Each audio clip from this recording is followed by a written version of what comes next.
तो 4 दिनों के बाद उर्से आला हजरत हमारे सामने।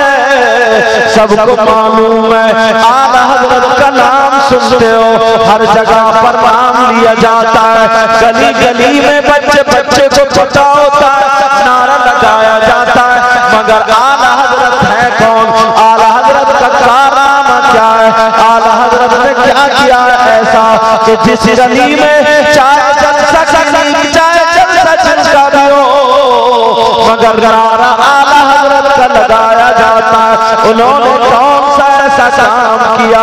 अगर इजाजत हो तो थोड़ा सा बोलो। सुनना चाह रहे ताकि पता तो चलना चाहिए। उर्से आला हजरत सामने, आला हजरत तवज्जो, ये जुमला अक्सर बोला जाता है। ये जुमला क्या है? उस मफहूम पूरे शेर का ये है कि आला हजरत की जात वो है जिन्होंने हमारे ईमान की हिफाजत की। क्या बोलो? गुमराहियत से बचाया ना, सुना था शेर। आला हजरत की जात वो है जिन्होंने हमारे और आपके ईमान की हिफाजत की। गरीब नवाज की जात वो है जिन्होंने हिंदुस्तान में इस्लाम फैलाया, दीन फैलाया। हिंदुस्तान के मुसलमानों के पास जो ईमान आया वो गरीब नवाज की कारकर्दगी और मेहनतें हैं। और आला हजरत की शान ये है कि आला हजरत का मकाम ये है, आला हजरत ने हमारे और आपके ईमान की हिफाजत। हक है। कैसे? अब सुनो, कुरान शरीफ की चंद आयतें पढ़ूंगा ताकि हमें एहसास हो जाए, हमें पता चल जाए कि यार हम इतना नारा लगाते हैं और ये जुमला खूब बोला जाता है कि आला हजरत ने हमारे ईमान की हिफाजत की। वो कैसे? सुनो, अगर कोई नबी को गुमराह कहे, अगर नबी को कोई गुमराह जाने, अगर नबी को कोई गुमराह बोले, अगर कोई नबी को गुमराह माने, तो बताओ उसका ईमान बाकी बचेगा या नहीं? ये तो आप जानते ही। अगर नबी को कोई गुमराह कहे तो, अगर नबी को कोई गुमराह माने तो, अगर नबी को कोई गुमराह जाने तो, अगर कोई इस पर ईमान रखे कि नबी गुमराह है तो उसका ईमान बचेगा। बोलो उसका ईमान बचेगा। अब तुमने इमाम साहब के पीछे सूरत सुनी होगी या कुरान शरीफ पढ़ने वालों ने पढ़ा होगा, सूरह बकरा, उसमें एक आयत है, अल्लाह फरमाता है बिस्मिल्लाहिर रहमानिर रहीम, सुभान अल्लाह। फवजदका ज़ाल्लन फहदा। ये आयत सुनी आपने? वद्दुहा वल्लैलि इज़ा सजा मा वद्दअका रब्बुका वमा क़ला वलल आखिरतु खैरुन लका मिनल ऊला वलसौफा युअतीका रब्बुका फतरदा अलम यजिदका यतीमन फआवा ववजदका ज़ाल्लन फहदा। सुभान अल्लाह। इसमें आयत है नहीं, ववजदका ज़ाल्लन फहदा। तो इस आयत का तर्जुमा बहुत सारी जमातें सबने अलग अलग अंदाज में किया, मगर इसी आयत का तर्जुमा वो लोग जो दाढ़ी वाले भी थे, वो लोग जो टोपी वाले भी थे, वो लोग जो अपने आप को नबी का गुलाम और मुसलमान कहलाते थे, वो जो आलिम थे, इस आयत का तर्जुमा उन लोगों ने किया।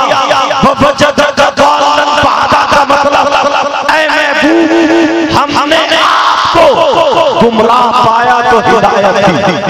ऐ महबूब, हमने आपको, यानी अल्लाह फरमाता है ऐ नबी, हमने तुम्हें गुमराह पाया तो हिदायत हिदायत दी। अब मुसलमानों के बच्चे अगर इसको पढ़ते, इसका तर्जमा ये जानते कि नबी गुमराह है, नबी गुमराह थे तो अल्लाह ने हिदायत दी। अब बताओ क्या नबी गुमराह थे? क्या नबी गुनाहगार थे? क्या मेरे आका गुमराह थे? अब नबी को गुमराह जो माने, जो जाने, क्या उसका ईमान बाकी रहेगा?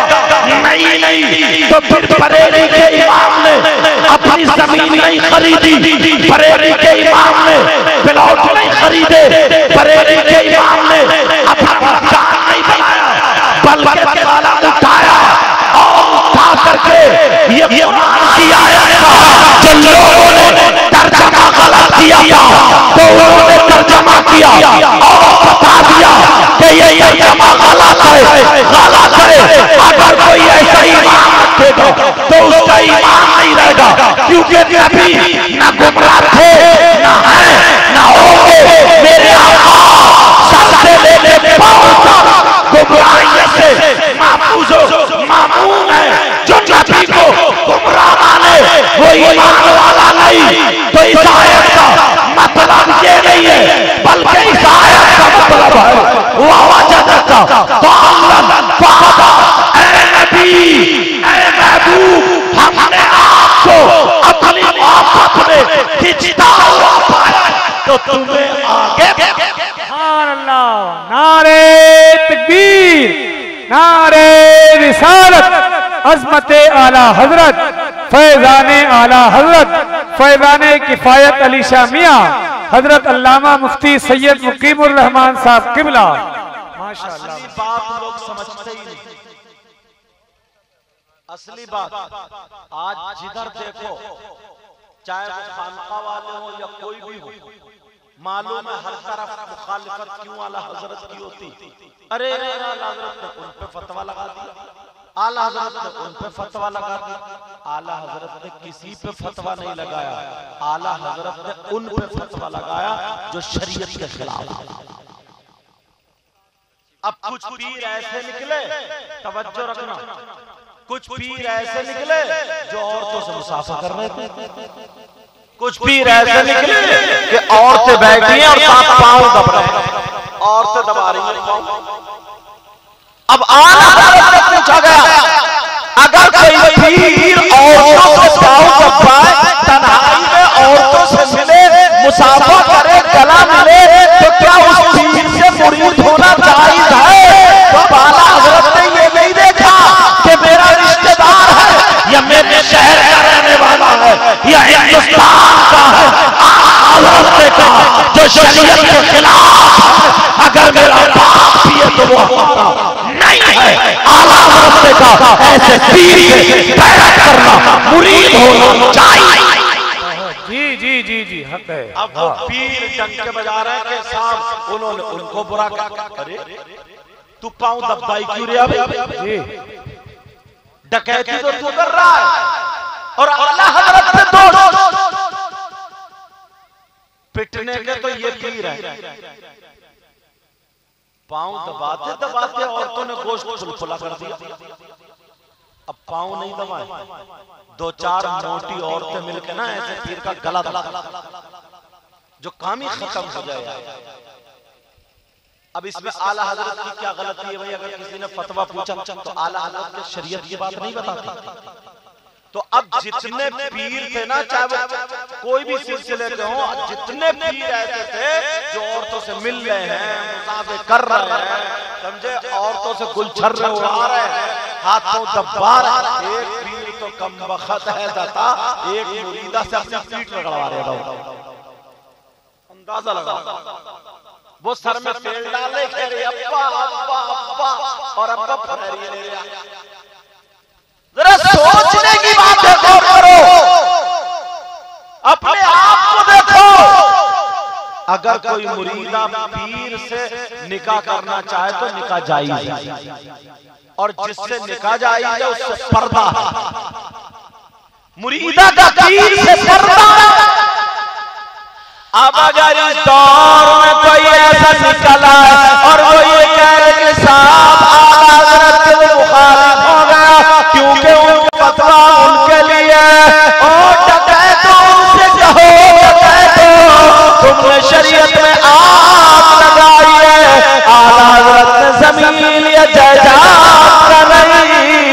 शरीयत का मसला बताया, तुम्हें तो ये गलत काम छोड़ के आला हजरत का दामन पकड़ लेना चाहिए था। सुभान अल्लाह, माशाअल्लाह।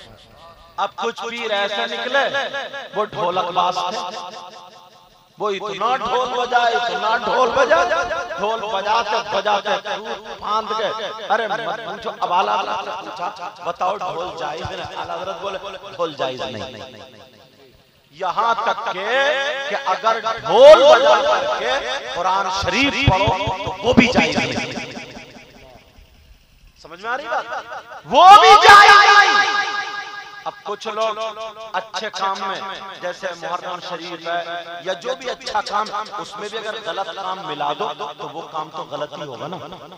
जैसे उर्स, अल्लाह वाले का उर्स अच्छा है, बोलो है कि नहीं? जी जी। उर्स से पाक है। अब उसमें तुम शेख चिल्ली को लाके बिठा दो तो इतना तो तुम भी जानते हो। उसमें तुम एक लेडीज कव्वाल इधर है, जेंट्स इधर है, दोनों में शेरबाजी चल रही है। वो उसे गंदे गंदे अशार कह रही है वो उधर, और तुम थूक लगा लगा के नोट उड़ा रहे हो और कह रहे हैं मियां का औरत बड़ा भारी हुआ है। इतना मारे जाओ खबर में कि ठीक हो जाओ। जी जी। मियां को बता, अरे जरा सोचने की बात है यार। तमाशा बना दिया, तमाशा। अब आला हजरत से पूछा, आला हजरत बोले वो औरत जो मर्दों के सामने मेकअप करके स्टेज पे बैठ के ताली बजा बजा करके नौजवानों की तरफ आंखों से हाथों से इशारा करके नोट लूट रही है, उर्स में ऐसी औरत को बुलाना कव्वाली गवाना जायज नहीं। जी जी। इनके पेट में दर्द क्यों गई? इनके पेट में लात लग गई। अब ये मुझे बताओ आला हजरत की क्या गलती है? क्या शरीयत की बात नहीं बता? कोई अगर चोरी के बारे में अजाब की बात या वैसे बता रहा कि चोर, अब चोर ये कह ले कल को जाके कि यार कमेटी वालों ने हमारे खिलाफ तकरीर कराई, तो तुम चोरी करी क्यों रहोगे? अगर मैं शराब पे बोलूं और फिर ये कहे कोई शराबी कल कोई इमाम साहब से लड़ जाए, तुमने हमारे खिलाफ तकरीर क्यों करी? अबे तुझे शर्म आनी चाहिए था, जो इस्लाम में मना है वो तू पी क्यों रहा? बोलो जरा सोचने की बात है यार, इतनी अकल। और अच्छा बाज मौलाना ऐसे जिनके पैजामे ज्यादा ही ऊंचे होते हैं ना, उनकी भी बड़ी पिटाई होगी। उन्होंने ये सारी चीजें देखी तो वो उन्होंने डायरेक्ट कहा उर्स ना जाइए, इसके अब्बा के घर की हुकूमत है।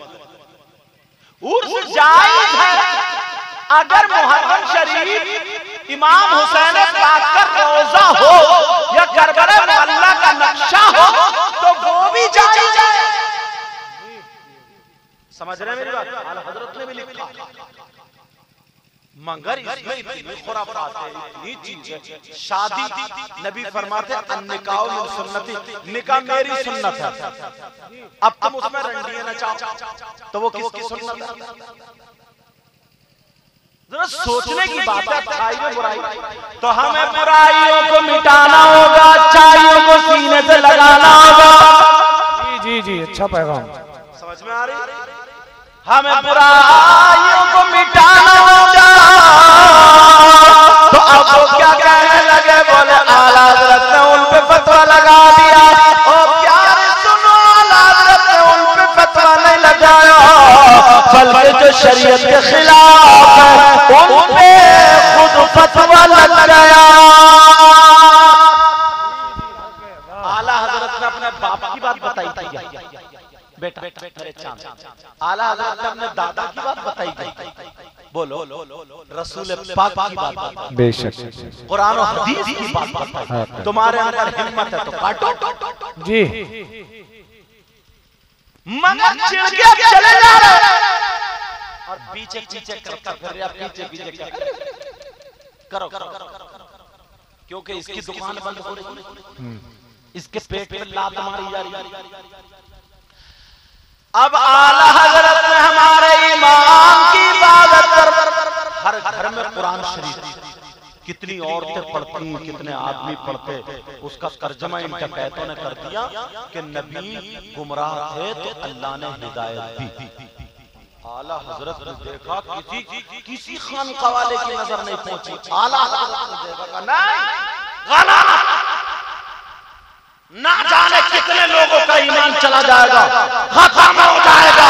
तो आला हजरत ने लिखा इसका तर्जमा ये नहीं है, बल्कि इसका तर्जमा ये है अल्लाह ने कहा ऐ महबूब हमने तुम्हें अपनी मोहब्बत में खिंचता हुआ पाया तो हिदायत। माशाअल्लाह, ईमान बच गया। और चलो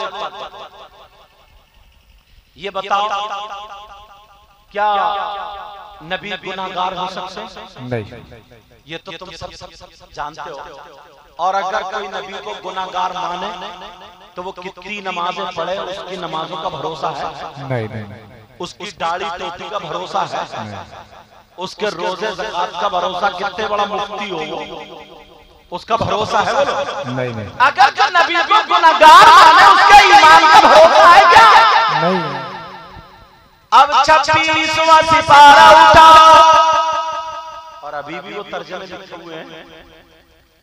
26वां सिपारा, सूरत बता पढ़ो, इन्ना फतहना लक फतहम मुबीना लियग़फ़िर लक अल्लाहु मा तक़द्दम मिन ज़ंबिका व मा तअख़्ख़र।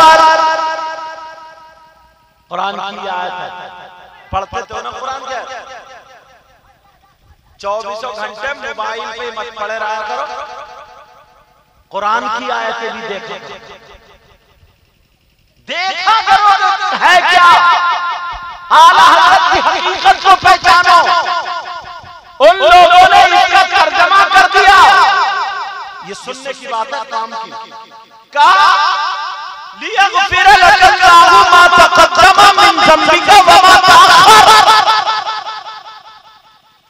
अल्लाह ने, ऐ महबूब अल्लाह ने तुम्हारे अगले पिछले गुनाह माफ कर क्या कर दिए? बोलो ऐ नबी तुम्हारे अगले पिछले गुनाह माफ कर। तो गुनाह किसके माफ होंगे? जो गुनाहगार होगा। बोलो तो क्या नबी गुनाहगार? कितने घरों में कुरान का ये तर्जमा जाता, मगर इंडिया वालों तुम्हारी गर्दनों से आला हज़रत का एहसान जिंदगी भर नहीं उतरेगा। आला हज़रत फिर खड़े हो गए, कहा नहीं ये तर्जमा गलत है, इससे ईमान जाता रहेगा, बल्कि इसका मतलब ये है लियग़फ़िर लक अल्लाहु मा तक़द्दम मिन ज़ंबिका व मा तअख़्ख़र। तुम्हारे सबब, तुम्हारी वजह से तुम्हारी अगली पिछली उम्मत के अल्लाह ने गुनाह माफ। बेशक, सुभान अल्लाह, सुभान अल्लाह। तुम्हारे सबब तुम्हारे अगले पिछलों के गुनाह माफ कर दिए। बच गया ईमान। तो ईमान बचाने वाली जात का नाम क्या? बोलो। तभी तो हम कहते हैं इश्क मोहब्बत, इश्क मोहब्बत। आला हज़रत, आला हज़रत। कुछ लोग पेट में दर्द, हर जगह आला हज़रत, हर जगह आला हज़रत। लग रहा है उन लोगों ने भी आला हज़रत को पढ़ा नहीं। खाली ये दुरूद फातिहा का झगड़ा नहीं, झगड़ा ईमान का मैटर। असल बात तो आओ, ईमान का मैटर है। कितने लोगों के ईमान की हिफाजत की, उनका ईमान था। अब अगर ऐसा तर्जमा पढ़ते, ईमान रखते उस पे, तो ईमान जाता रहता। लेकिन हज़रत ने हमारे तुम्हारे ईमान पर पहरा दिया है। अब अगर किसी के पेट में दर्द हो तो हम क्या कर सकते हैं? उसे कीड़ों की दवा खानी चाहिए। अगर किसी के सर में दर्द हो तो हम क्या कर सकते हैं? उसे दवा खानी चाहिए। और वो दवा मैं भी ये कहता हूँ ईमानदारी से, अगर तुम्हारा हज़रत को पढ़ोगे तो पढ़ेगा। अगर ऐसा है तो वो आला हज़रत के नाम से कभी चिढ़ नहीं सकता है और खुश हो जाएगा। उसका चेहरा हिफाजत करने वाली जात का नाम बेशक बेशक सुभान अल्लाह। एक जुमला और बताओ ना तुम्हारे लिए सबक है, तुम्हारे लिए दर्स। ये बातें मैं इसलिए बता रहा हूं क्योंकि अब 2-4 दिन में उर्से आला हजरत है और तुम लोग खुशकिस्मत हो बरेली शरीफ जिले के, जिला बरेली जी खुशकिस्मत हो। समझ में आ रही बात? एक मर्तबा आला हजरत ना बैठे हुए लिख रहे थे, अल्लाह बरकत फरमाए। क्या कर रहे थे? लिख रहे थे। पर्दा था, जैसे ये पर्दा है ना, देखा उनकी माँ ने पर्दे में से कोई नहीं, तो आवाज दी आला हजरत की माँ ने। क्या कहा? बेटा अहमद रजा, देखो कितने बड़ा मुफ्ती हो जाए, कितने बड़ा आलिम हो जाए, कितने बड़ा हो जाए, लेकिन माँ बाप के लिए वो इतना ही बड़ा होता। माँ बाप के लिए छोड़े ना, आला हजरत की माँ बोली बेटा अहमद रजा, क्या प्यार होगा यार बोली। क्या बेटा अहमद रजा, कलम रखा, उठ के खड़े हो, जी माँ हाजिर हूँ, फौरन कर दे, जी माँ। माँ के हाथ में बोतल, क्या थी बोलो? बोतल।